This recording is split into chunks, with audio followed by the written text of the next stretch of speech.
After a petition calling for Donald Trump to be banned from coming to Britain quickly gained more than 500,000 signatures, the government, for the first time, has released a statement. Now, the statement did not go as far to say that Trump would be stopped from entering the UK just yet, but it did reaffirm the power of Home Secretary Theresa May to, quote, exclude a non-European national from the UK if she considers their presence in the UK to be non-conducive to public good.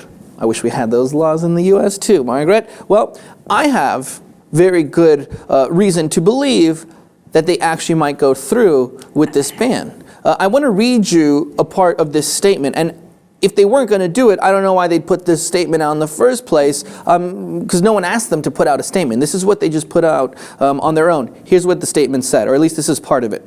The Home Secretary has said that coming to the UK is a privilege and not a right.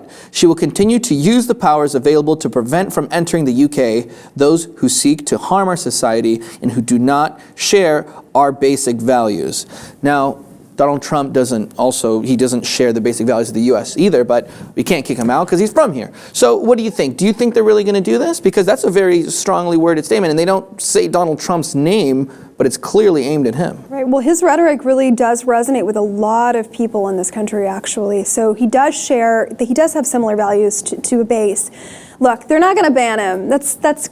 No. I mean, obviously they have to say we disagree with him. We feel you. 500,000 signatures, that's what they're doing. But they can't ban a potential head of state. It doesn't work that way. I mean, the relationship that the U.S. has with Britain is incredibly special to both countries respectively. They wouldn't be able to do that and still conduct business as usual in the event that he actually wins. You know, that doesn't... That is true. They're just making a statement. That is true. But, you know, in order for Parliament, we don't have Parliament here, but in the Parliament in the UK, in order for them to consider an issue eligible for debate, they have to get at least 100,000 signatures on a petition. This is well over 500,000, and it's grown so quickly. I mean, it's gone, you know, a few thousand just from when I looked at it last night.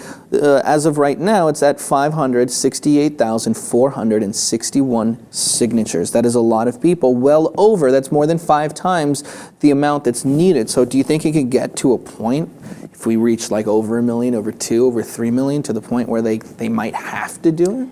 I mean, look, what you're saying here is basically they put this out to kind of appease all these people who are on this thing, so that it looks like, you know, their voices are being heard. Because if they didn't put out a statement, you're right. I guess it'd kind of be like they're ignoring the will of their people. Look, is Donald Trump even seeking entry into the UK?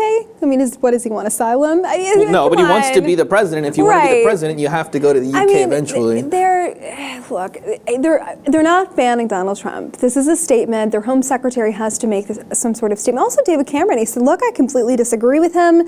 I don't support anything he says.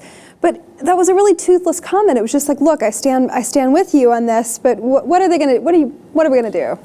You put it very nicely. David Cameron actually called Trump stupid numerous times and 3 times a loser. And that was actually referenced in this very statement as well. So you're right.